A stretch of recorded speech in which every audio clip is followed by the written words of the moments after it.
Shoot, hello? Hello, everybody. My name is Rosie Kendall. I'm a senior at Selene, and I just wanted to invite you guys all here. We have an awesome night planned for you guys. Yeah, this is Kat Andrade. Hi, I'm also Celine at I'm also a senior at Celine, and thank you guys so much for coming.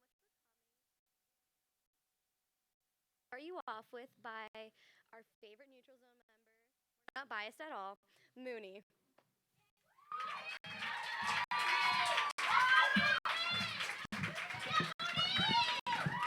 Okay. I am bad at microphones, so I don't. It's just gonna stay down here. I'm Mooney. I use she, her, hers pronouns, by the way. And this is a poem on gun violence. I. It's about my brothers, basically, or my brother. It's the 4th of July. My brother Soren is on one side of me. My dad is on the other. Car garages loom on either side of us. The sun is sending its remaining rays over the horizon. I can hear the excited buzz of the crowd ahead. Can feel excitement bubbling up in my chest. There's a bounce in my step that isn't reflected in my brother's. He's walking with his head down, hands in his pockets. I can feel the anxiety radiating off his skin. Like jitters are running up and down his spine, but he's smiling anyway. Saying he's excited for the fireworks show. He promises he wants to be here. There's a part of me that knows he's lying, but I don't have the words to ask why. By the time the first firework has exploded across the sky with a loud bang, splattering the sky with color, Soren is shaking.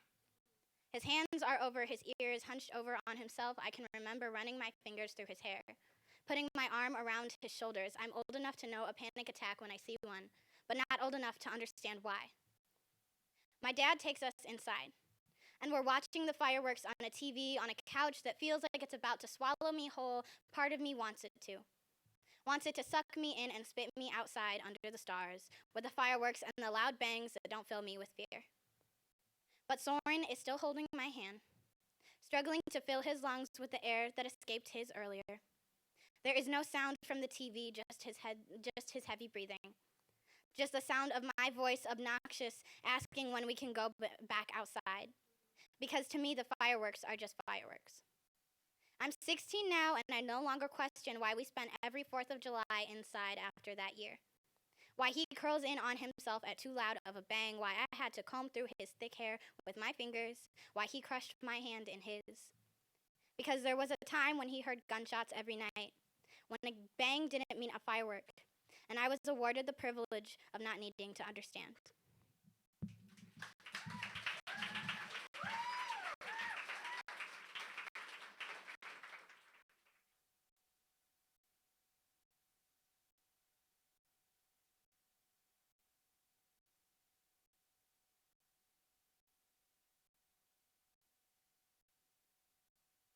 I'd like to welcome to the stage our special guest for tonight, Lamar.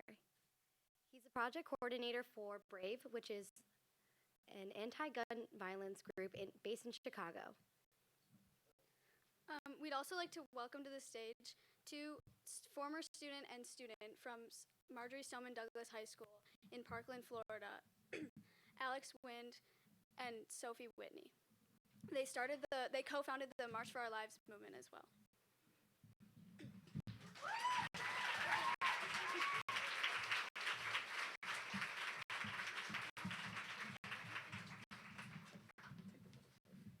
You want me to go in that one? No, go in there. Okay. You can sit at the top. You want to switch it with me? Can you hear me? I was just testing. Hi. I wish I could see all your beautiful faces, but it's pretty dark. Okay, how y'all doing?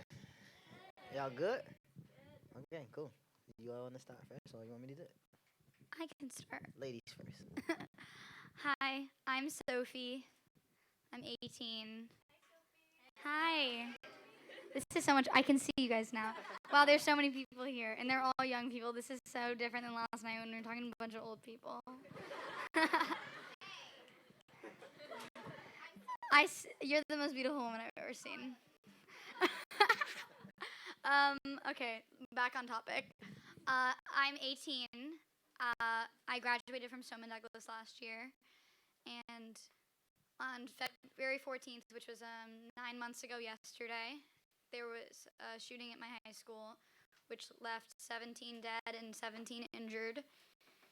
And ever since that day, I've put everything that I have into gun violence prevention and making sure no community or the families that I see have to go through anything like that, because it's really just terrible and crappy and awful. And I just, it's so easy to like see how bad it is, and there's so many ways to like curb it, yet we seem to be in a society where money is valued more for a lot of people. Yeah, I love the snaps.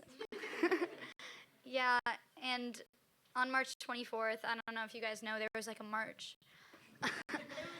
Yeah, there was like a march. There was like 800 of them. But the cool thing about that is that it wasn't just about Parkland, and it wasn't just about mass shootings. It was about gun violence in general, and it was about people coming together no matter what your experience is and what you look like and who you love or how you identify. It was just about joining together and saying, like, we can help stop this, and together we are powerful enough to do it. And the best part of that for me was that it was young people. It was people that never really get a chance to speak for ourselves and never get a chance to make decisions or participate in change making, but we are the people that are affected by it. And we are the people who are going to be growing up in this society that a lot of the people in our government are creating a really bad place for us to live. But that's why we're running for office, and that's why we're voting for the people that run for office, because it is about time that we are accurately represented in our government, in our society in general. And this is really cool, and probably the coolest place I've ever been, realistically. And yeah, when you guys want to talk now? Well, hello everyone again. My name is Lamar, born and raised on the south side of Chicago. And yeah, I'm the organizer and the program coordinator of a violence prevention youth organization called the B.R.A.V.E. Youth Leaders, right? The B.R.A.V.E. Youth Leaders was formed in 2009 on the campus of a Catholic church, a parish called Saint Sabina. The pastor and the priest there is Father Michael Flager. He is a radical, activist, crazy priest that's been there over 40 years, that has been fighting for social change and peace and justice in Chicago for a very long time. We call him our Martin Luther King, because he bases his ministry and his works off of the philosophy of Dr. King. So I was brought there finishing my undergrad and to form this youth council on the campus of St. Sabina, and they gave me an assignment to come up with a name. And I had to think about it. It took a long time. So what can I call a group of kids, quote unquote, young people that's going to stand up against violence, number one, in their neighborhoods on the south side of Chicago. They're going to be viewed as snitches. They're going to be viewed as sellouts. They're going to may lose friends. They may lose popularity status. So what can they be called? And that's when it came to me, like, they have to be brave to do this. So the name came up. They came up with the acronym, which is Bold Resistance Against Violence Everywhere. And since then, the whole purpose of the Brave Youth Leaders is to give young people the opportunity to be leaders and advocates for social change. So in that time, I had the awesome opportunity to counsel and teach and give workshops and just provide as much support as I can to my younger peers for them to demonstrate and be active in their community. So we have done it all. We have led initiatives, petitions, voter registration drives, basketball tournaments, talent shows, open mic sessions like this. This is very familiar. This is a brave environment, by the way. So I feel very at home in what's going on here. So we have campaigned and rallied at high schools, at colleges, city council meetings. They traveled across the country. Brave has been a force on the south side of Chicago, and I'm proud to say that what they've been doing. And we joined together with Parkland after their horrific experience, and we've been a part of the March for Our Lives movement with our youth leaders from Brave that they're great friends with, and yeah, we just want to help be a part of the change that's going on in this country. So that's my perspective from it. Yeah. Hi, everyone. I'm Alex Wind. I just want to say, first and foremost, that I love the neutral zone. This place is incredible, and I never want to leave. Um, um, I am currently a senior at Marjorie Stoneman Douglas High School in Parkland, Florida. I lived in Parkland my entire life. It's voted the safest city in Florida 9 years in a row, and yet on February 14th, 17 people lost their lives and 17 more were injured, as Sophie just said. But what I think is really important is that, you know, we are both here today because, you know, we don't know why we are still living after February 14th, but we are. So we wanted to make our voices heard. We wanted to tell our stories to people, to young people just like you all. So yeah, let's snap to that. What I want to really do is just thank you all for coming tonight, because it shows that you care about an issue, and it shows that you are taking initiative to come out on a Thursday night like this.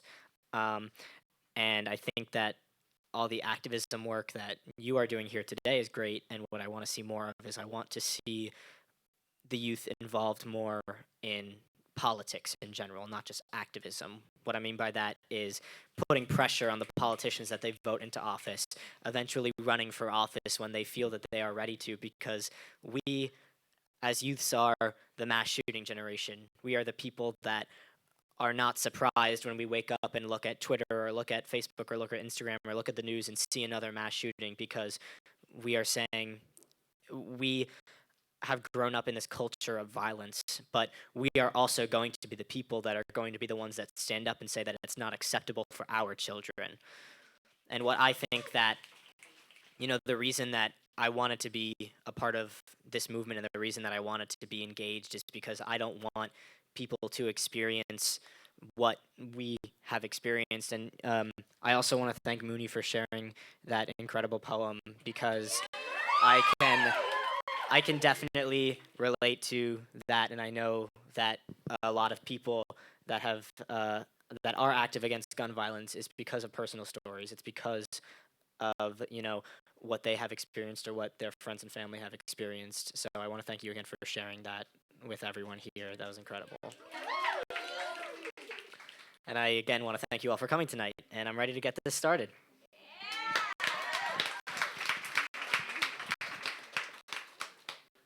So what's next? I can't believe you have a disco ball. That's so cool.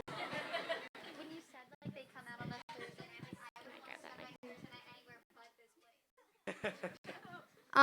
So right now we're gonna do a Q&A. So if you have any questions, you can write them on the index cards you got as you came in, and just send them to the end of your row, and someone will pick them up for you. And so I think we can get started on the Q&A right now.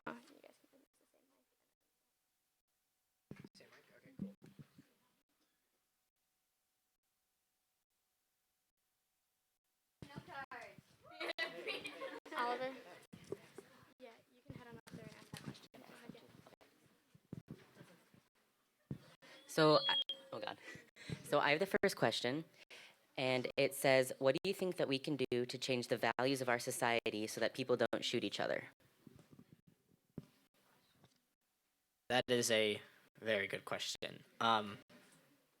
You know, what I think that we need to do as a society is that we need to shift the way we look at guns and we look at gun culture in general and gun violence. Um, you know, we were talking about this earlier. If we we talk about it all the time, if we can make the gun industry like the tobacco industry, and we can say guns are just as dangerous as cigarettes, because years and years ago, cigarettes, everyone had them. They were cool. They were the nice thing to do. And nowadays, it is obvious that they will kill you, but it is still okay to use them. And what we believe in is a safe practice of weaponry, and the idea that, you know, we are not against the Second Amendment. We are for people's lives. We are for our children going to school and for people not being afraid in this country anymore. I think it's about empathy. I think it's about us as a society just starting to care more about what happens to other people, because when I look at this issue and I look at the people who are against the gun violence prevention movement, I think it's about the lack of caring about others. And I think we're getting better as a society, and it's just about sharing stories and talking about personal experiences, that because a lot of people don't know how bad it is. And a lot of people, if they see the statistics but they don't see the pain and like how gun violence truly like destroys a person's life. And the more we have these conversations and the more we share our stories to people that don't agree with us or just don't care, the more empathy will be built and the more people will want to make this change and be a part of the solution and not the problem. And to add on to what they're saying, which is great points, I agree with 100%. We have to change how gun violence is viewed. We have to change how we respond to gun violence. Because in my community, the first response to gun violence is law enforcement. And that's the reason why we see what we're seeing on the south side of Chicago and cities alike, particularly of people of my color. Um, the solution to any issue in my community is law enforcement, period. And we have to change that. Even in our city's budget and state budget, even in the federal budget, law enforcement is the first answer to society's problems. And I'm going to just say it, I've been saying it for years, law enforcement is not violence prevention. You call the police after something happened. You don't call the police before something happens. So we have to put time and money and energy into preventive services and initiatives. And we need our law enforcement, but that cannot be the first solution, because we watch the news. You all see about how my city is viewed. Add more police officers. Bring the National Guard. All this stuff. What's going on in Chicago because it's gun violence issue? Well, what's going on in every city? There's lack of resources, lack of attention. Neighborhoods are not treated the same. Communities are not treated the same. So to change the values of gun violence, we have to change where we put our money and our energy into, and that cannot just be one sector of society. It has to be in education, has to be in buildings and programs like this that provide safe haven for teenagers. Seriously, and that's when you invest in that, you're gonna see the results to it. So, Thank you very much. I'm going to hand it off to Brianna to read some more questions. Hey, I'm Brianna. Next is, how did you feel when you saw how big March for Our Lives got, and what do you see you doing in the future? I still can't process it. Like, actually, there are hundreds and hundreds of marches that we'll never hear about and we'll never see content from, but we know they happened.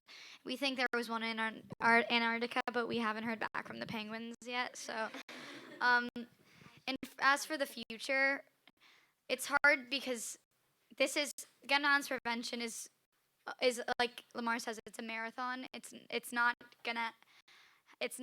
Not everything is gonna happen overnight, and it hasn't been happening fast. But I think the goals for the future are to shift the culture, like what we were saying. It's about seeing guns as not idealizing guns in this society, and it's about seeing young people be. I hate when people say we're the future leaders, because we are the leaders now, and it's about that being reflected in our government, in our businesses. It's about when our generation, because the future, I have so much hope for, because that's when we'll be in charge. So it's gonna happen. We gotta stay. Hope is the only way. Okay, they don't want to answer. Next is Lucy. I love this. Hey guys, I'm Lucy, and I have another audience question, which is, what do you think that we can do about the sheer amount of guns that are currently present in our country?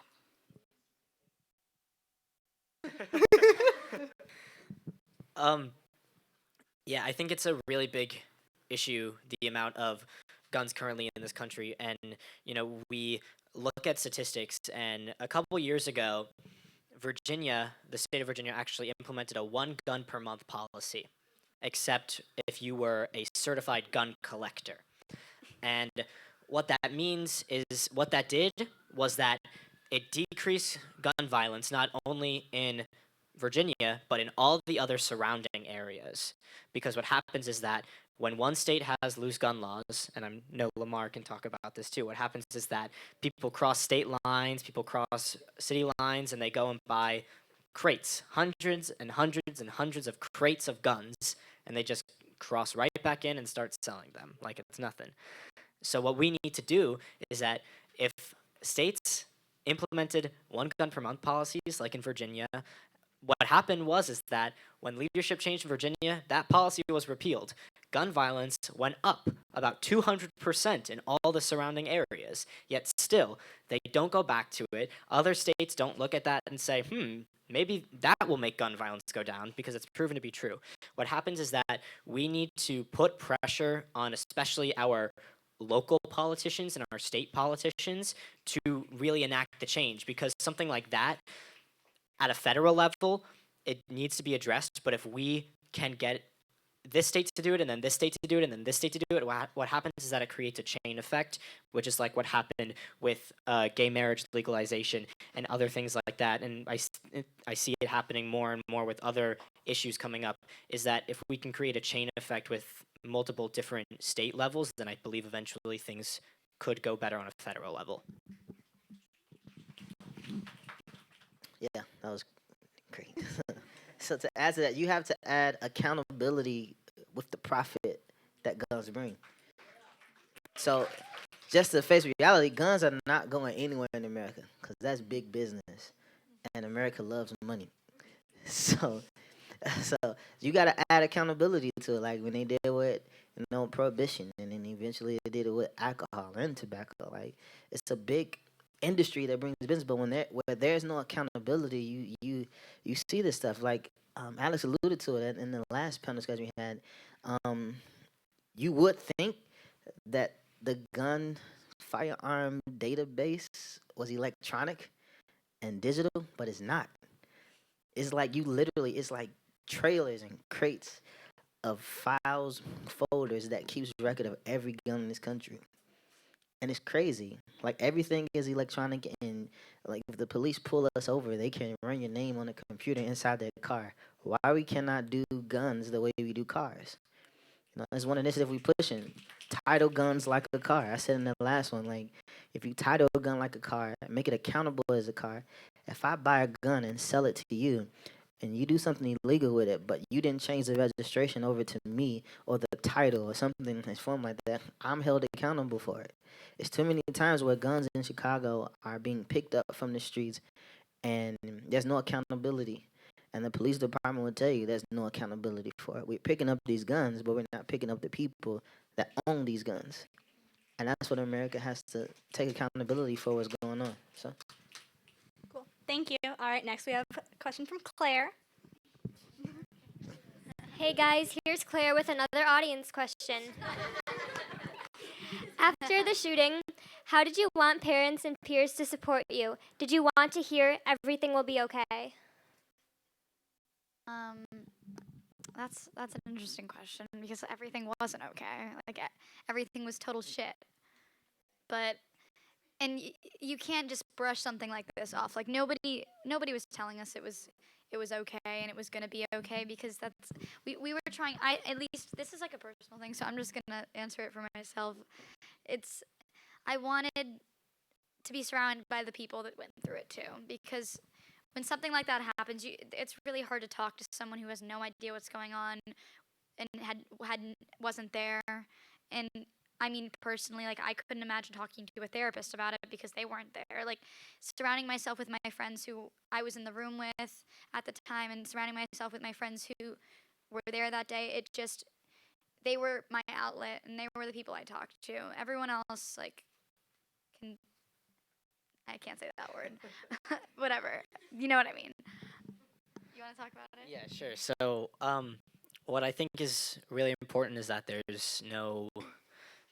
there's no manual, there's no script for how to handle things like this, especially at such a young age, because we shouldn't have to be going through things like this.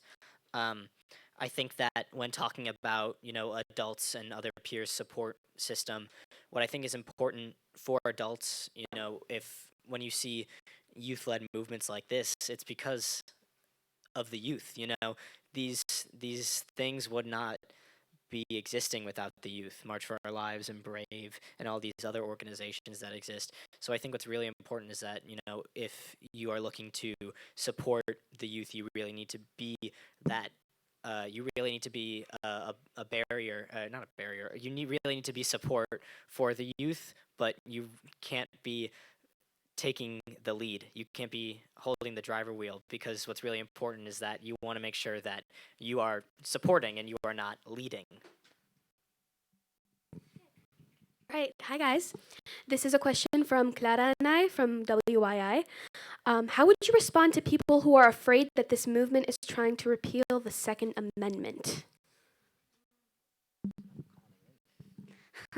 It's not trying to repeal the Second Amendment, but also the Second Amendment was made hundreds of years ago when we had muskets.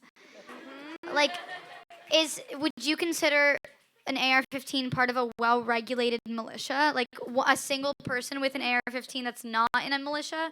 Let's be real. And anybody who thinks we're trying to repeal the Second Amendment has never listened to a thing we've said, because it's the truth. Like, they have been watching the news that does not like us. Yeah. And they aren't listening, and they haven't read a single thing we've ever done, because we've made it very clear we don't want to repeal the Second Amendment. I don't think that's our place. I'm going to steal what you said earlier about how we want a time where the First Amendment is as valued as the Second Amendment, because it was all Lamar. I am just quoting him. But yeah, we're not. Like, that's the end of the line. Like, if they believe that, they're wrong.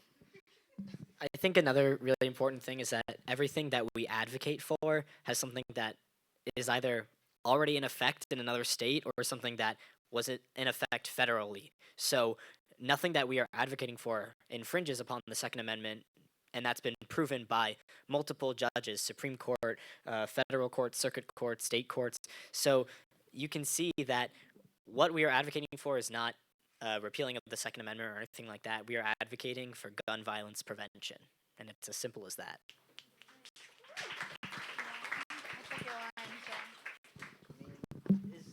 Mine's like 10 seconds. That's why amendments are called amendments, so they could be changed. I mean, that's it. Good one. Yeah, I mean, it's called an amendment. All right, so I got another audience question. How does/can the March for Our Lives movement address the intersection of racism and gun violence? And how can we get people to prioritize low-income Black youth lost to gun violence as much as we support/rally behind wealthy white youth lost through mass school shootings? What? Me?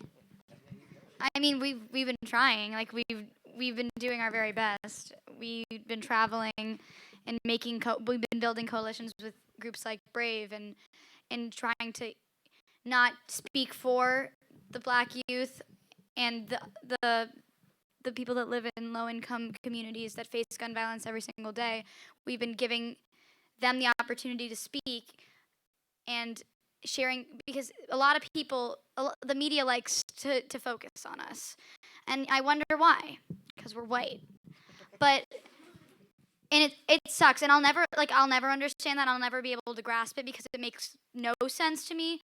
But our country's racist, so that's why we do everything that we can to share our platform with groups like B.R.A.V.E. and groups that we meet across the country that have never gotten the time of day from any media or any politician. And that's what we're going to continue doing, because everybody freaking knows our story, and it's not about us. It's about the people that are dying every single day because of gun violence, and we're doing our best, and we'll take any advice if you guys have to do better.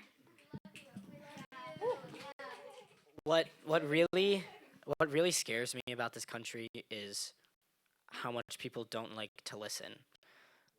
And what me and Sophie a couple months ago were in Chicago, and we were there doing we were there helping out with a press conference with another organization called Good Kids Mad City, and they do a ton of work against against racial injustice and against police brutality.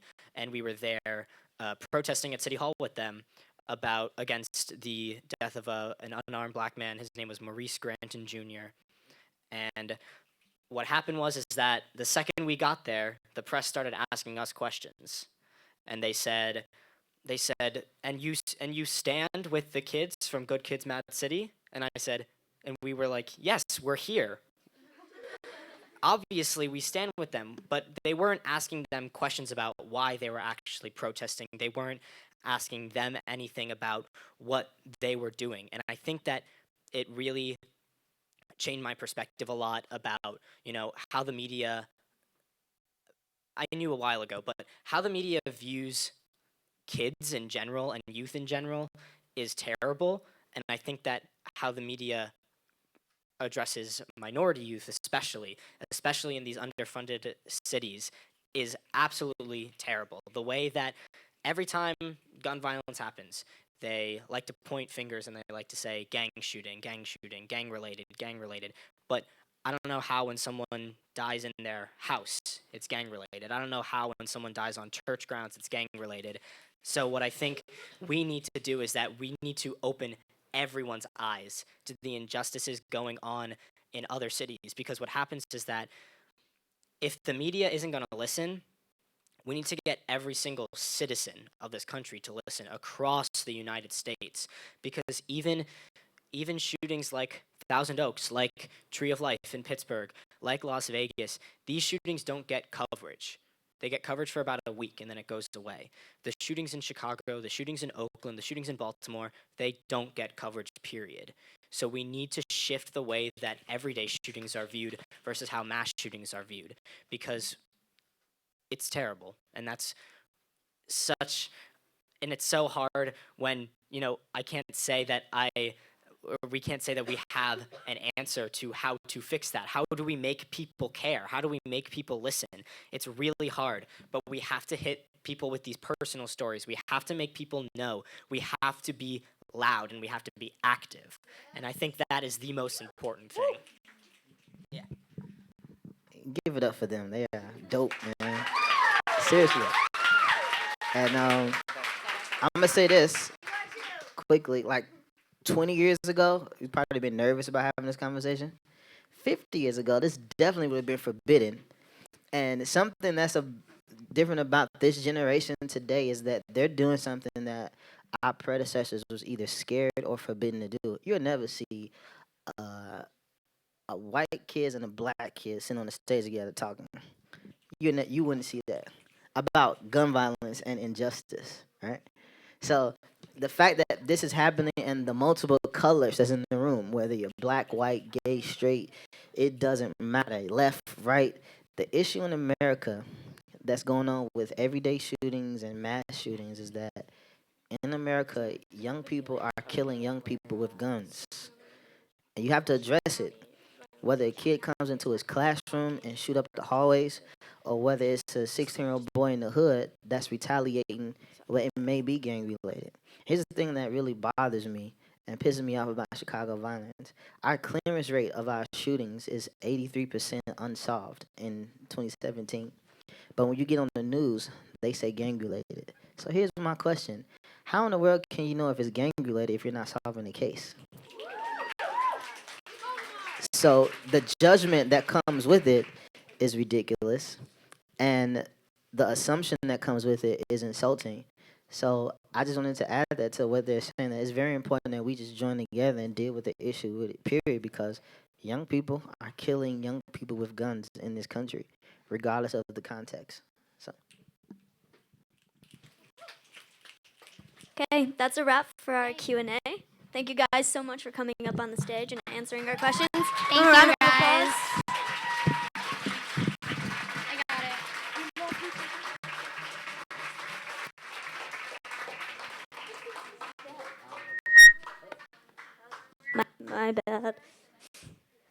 Serena?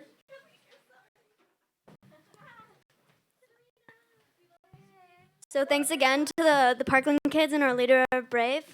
Just want to thank you guys for coming out so much. So we talked a lot about national issues and how that's an issue. But we wanted to really close in on Washtenaw County and what we're doing because it's just as important as any national issue, as Lamar was talking about in the previous question. So we wanted to introduce you to a student and a WYI member, Marquand Kane. You guys probably all know him because he's really awesome. So he's gonna be talking to you guys about his personal experience of gun violence within Washtenaw County and what he's doing right now. So take it away.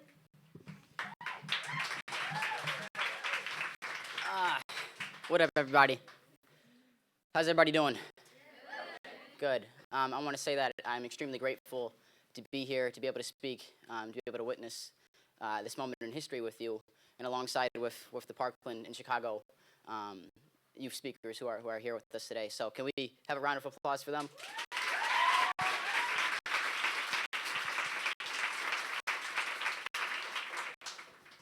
So again, my name is Quan. I'm an organizer with Washtenaw Youth Initiative, and I'm a youth who's concerned with our state of affairs here in America. Good old democracy. I hold a number of positions and I perform various services within the community, but to keep it short, I'm nothing short of revolutionary.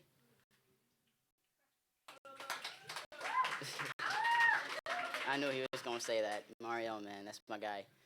But seriously, guys, you know, like many of you, well, I hope, like all of you, I am sick and tired of seeing headline after headline, reading about how our country is getting fucked day in and day out. I mean, do y'all feel me on that? I'm a survivor of gun violence, and the school-to-prison pipeline, and poverty.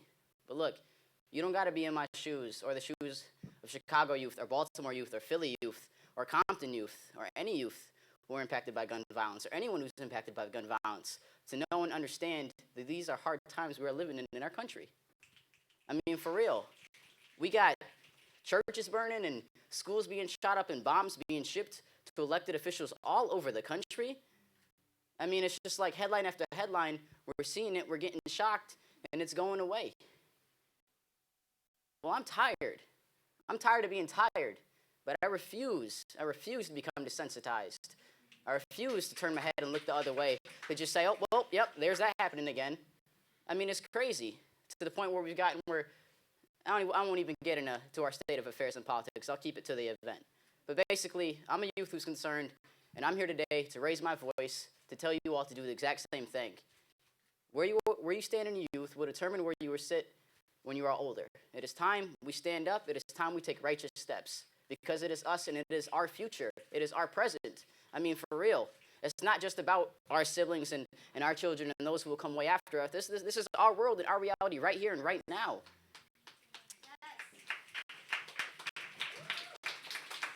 So let me say this.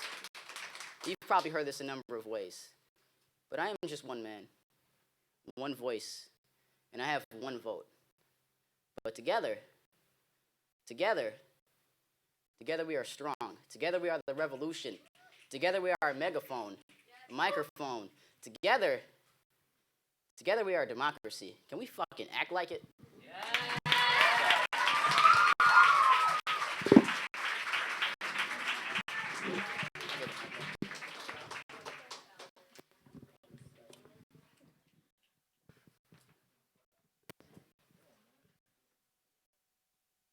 You take it. Oh, okay.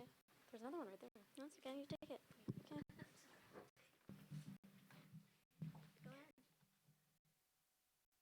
I feel like I'm at like a middle school presentation.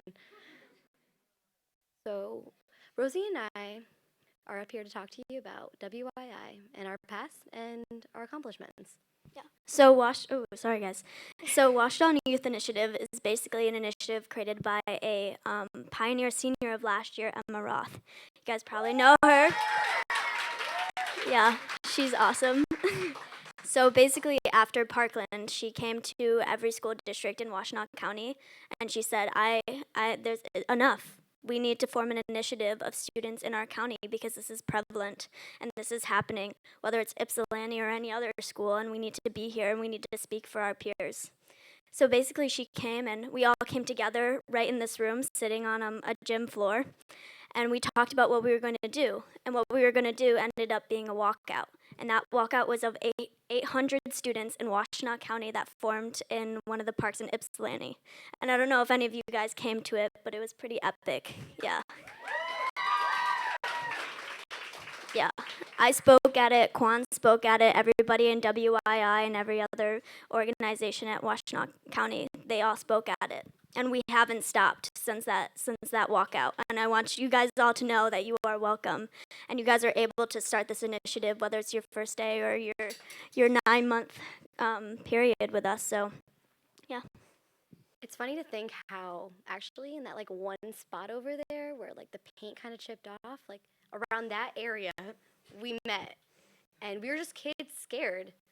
And from that we formed a die-in 2 weeks after the Parkland shooting that was attended by 300 people. I knew nothing about press. None of us knew anything about what we were doing. We were just kids that wanted to enact change in our community. And then after the die-in, we wanted to go bigger. We wanted to join the March for Our Lives activists in something great. So we decided to have a rally at a park in Ypsilanti after the walkout. And then after that, we held a moderating event. A panel discussion of all of our state legislators. Sorry.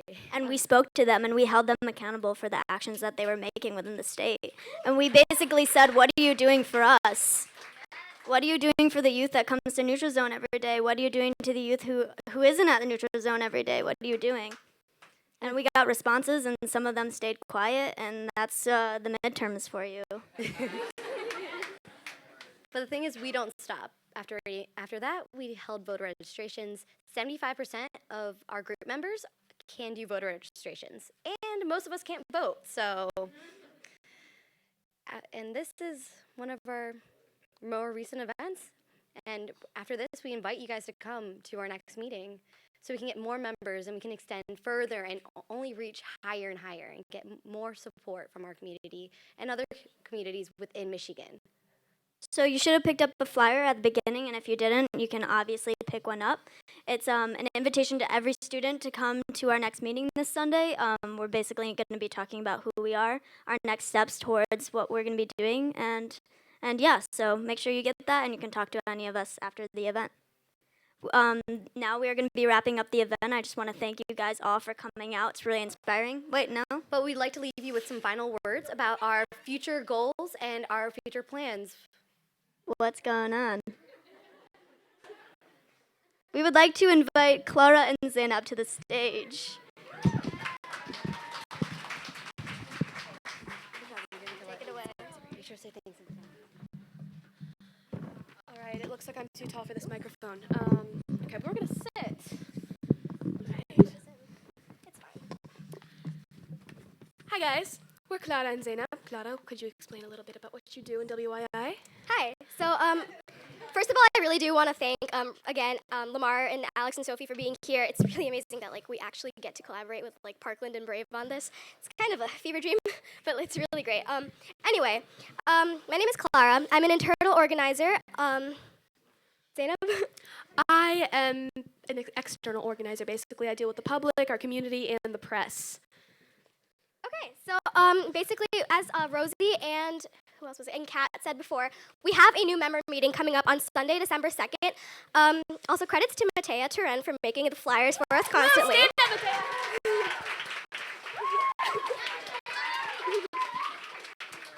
So it's Sunday, December 2nd, here from 1 to 2:30 p.m.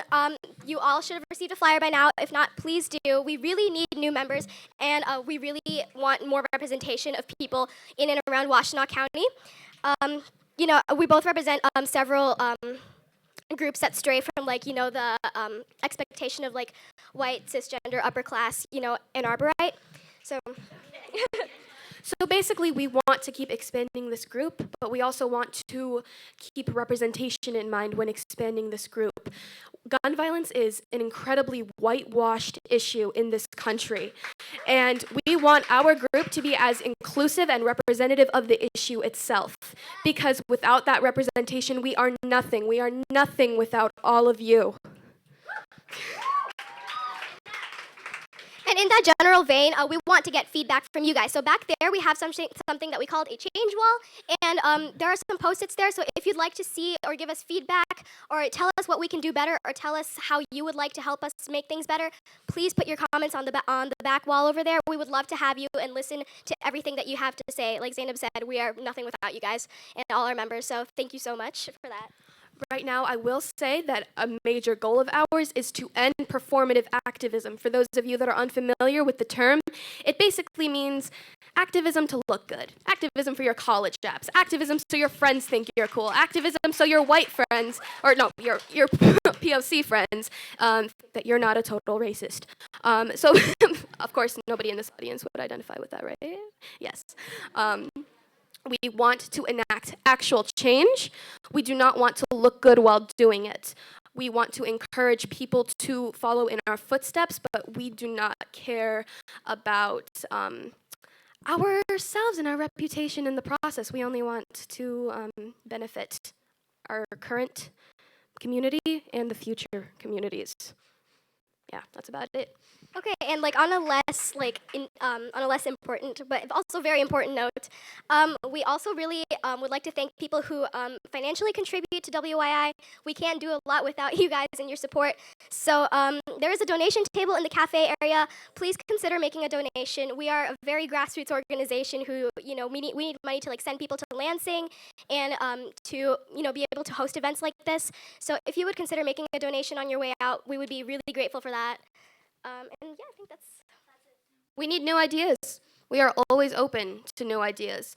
There's no idea too radical or too out there for us to explore. We are here to think out of the box because inside the box has clearly not worked. All right. Everybody, if you want, head over to that poster. Thank you for coming tonight. Thank you for listening to us. Thank you so much.